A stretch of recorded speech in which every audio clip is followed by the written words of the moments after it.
Hello and welcome to the Cultured Bumpkin. I am, oops, that's not supposed to be up there. Uh, Durant Jones, the GRJ books, that was on a little bit ago. How do I get it up there? Okay, there we go. And so, yeah, sorry. Okay, so tonight we're going to read. By the way, it looks like I'm recording on a toaster. And I'm not. But my camera's still, I need to get a new cord tomorrow, and then I'll hopefully be okay. We'll see. I took it down. The camera was working fine, but it won't talk to my computer. So I think it's a cord problem, maybe. So we'll see. But tonight is from Moby Dick, chapter 29. Enter Ahab, to him, Stubb. Some days elapsed, in ice and icebergs all astern. The Pequod now went rolling through the bright Quito spring, which at sea almost perpetually reigns on the threshold of the eternal August of the tropic. The warmly cool, clear, ringing, perfumed, overflowing, redundant days were as crystal goblets of Persian sherbet, heaped up, flaked up with rose-water snow. The starred and stately knights seemed haughty dames in jeweled velvets, nursing at home in lonely pride the memory of their absent conquering earls, the golden helmeted sons. For sleeping man, 'twas hard to choose between such winsome days and such seducing nights. But all the witcheries of that unwaning weather did not merely lend new spells and potencies to the outward world. Inward, inward they turned upon the soul, especially when the still mild hours of eve came on. Then memory shot her crystals as the clear ice most forms of noiseless twilights. And all these subtle agencies, more and more they wrought on Ahab's and all these subtle agencies, more and more they wrought on Ahab's texture. Old age is always wakeful, as if the longer linked with life, the less man has to do with aught that looks like death. Among sea commanders, the old graybeards will oftenest leave their berths to visit. The old graybeards will oftenest leave their berths to visit the night-cloaked deck. It was so with Ahab, only that now, of late, he seemed so much to live in the open air that, truly speaking, his visits were more to the cabin than from the cabin to the planks. It feels like going down into one's tomb, he would mutter to himself, for an old captain like me to be descending this narrow scuttle to go to my grave-dug berth. So almost every 24 hours, when the watches of the night were set, and the band on deck sentineled the slumbers of the band below, and when, if a rope was to be hauled upon the forecastle, the sailors flung it not rudely down, as by day, but with some cautiousness dropped it to its place for fear of disturbing their slumbering shipmates. When this sort of steady quietude would begin to prevail habitually, the silent steersman would watch the cabin scuttle, and ere long the old man would emerge, gripping at the iron banister to help his crippled way. Some considering touch of humanity was in him, for at times like these he usually abstained from patrolling the quarter-deck, because to his wearied mates, seeking repose within 6 inches of his ivory heel, such would have been the reverberating crack and din of that bony step, that their dreams would have been on the crunching teeth of sharks. But once the mood was on him too deep for common regardings, and as with heavy, lumber-like pace he was measuring the ship from taffrail to mainmast, Stubb, the old second mate, came up from below with a certain unassured, depreciating humorousness, hinted that if Captain Ahab was pleased to walk the planks, then no one could say nay, but there might be some way of muffling the noise, hinting something indistinctly and hesitatingly about a globe of tow and the insertion into it of the ivory heel. Ah, Stubb, thou didst not know Ahab then. Am I Cannonball Stubb? Said Ahab, that thou wouldest wad me that fashion. But go thy ways, I had forgot. Below to thy nightly grave, where such as sleep between shrouds, to use ye to the filling one at last. Down, dog, and kennel. Starting at the unforeseen concluding exclamation of the so suddenly scornful old man, Stubb was speechless a moment, then said excitedly, I'm not used to be spoken to that way, sir. I do but less than half like it, sir. Avast! Gritted Ahab between his set teeth, and violently moving away as if to avoid some passionate temptation. No, sir, not yet, said Stubb, emboldened. I will not be tamely called a dog, sir. Then be then be called 10 times a donkey and a mule and an ass, and begone, or I'll clear the world of ye. As he said this, Ahab advanced upon him with such overbearing terrors in his aspect that Stubb involuntarily retreated. I was never served so before without giving a hard blow for it, muttered Stubb as he found himself descending the cabin scuttle. It's very queer. Stop, Stubb. Somehow now I don't well know whether to go back and strike him or what's that? Down here on my knees and pray for him? Yes, that was the thought coming up in me. But it would be the first time that I ever did pray. It's queer, very queer. And he's queer too. I take him fore and aft. He's about the queerest old man Stubb ever sailed with. How he flashed at me, his eyes like powder pans. Is he mad? Anyway, there's something's on his mind, as sure as there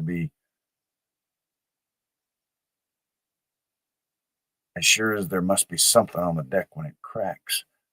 He ain't in his bed now either. No more than 3 hours out of 24, and he don't sleep then. Didn't that doughboy, the steward, tell me that of a morning he always finds the old man's hammock clothes all rumpled and tumbled, and the sheets down at the foot, and the coverlid almost tied into knots, and the pillow a sort of frightful hot, as though a baked brick had been on it. A hot old man. I guess he's got what some folks ashore call a conscience.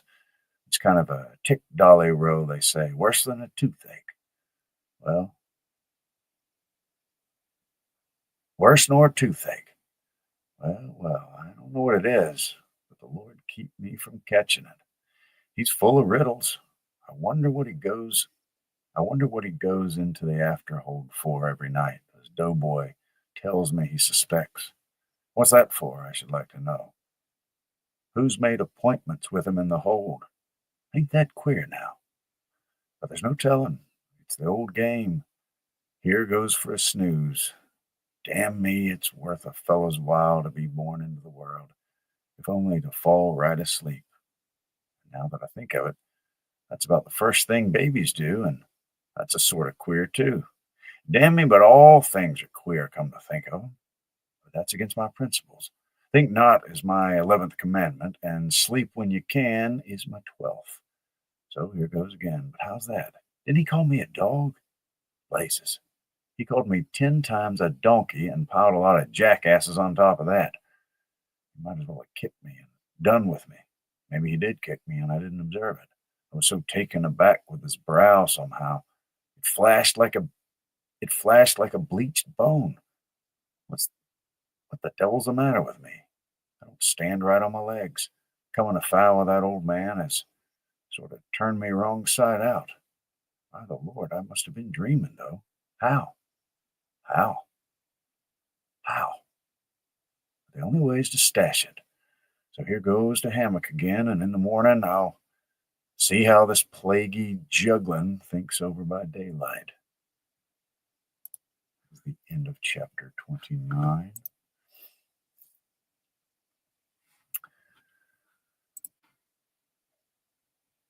Chapter 30. The Pipe. When Stubb had departed, Ahab stood for a while leaning over the bulwarks, and then, as had been usual with him of late, calling a sailor of the watch, he sent him down below for his ivory stool and also his pipe. Lighting the pipe at the binnacle lamp and planting the stool on the weather side of the deck, he sat and smoked.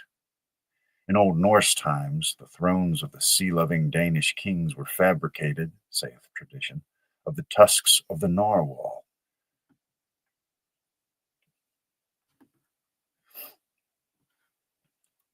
Of the tusks of the narwhal. How could one look at Ahab then seated on that tripod of bones without bethinking him of the royalty it symbolized? For a Khan of the plank, and a king of the sea, and a great lord of leviathans was Ahab. Some moments passed, during which the thick vapor came from his mouth in quick and constant puffs, which blew back again into his face. How now? He soliloquized at last. He soliloquized. Soliloquy.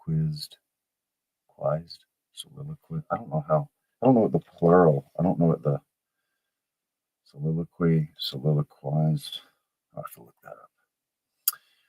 Soliloquized.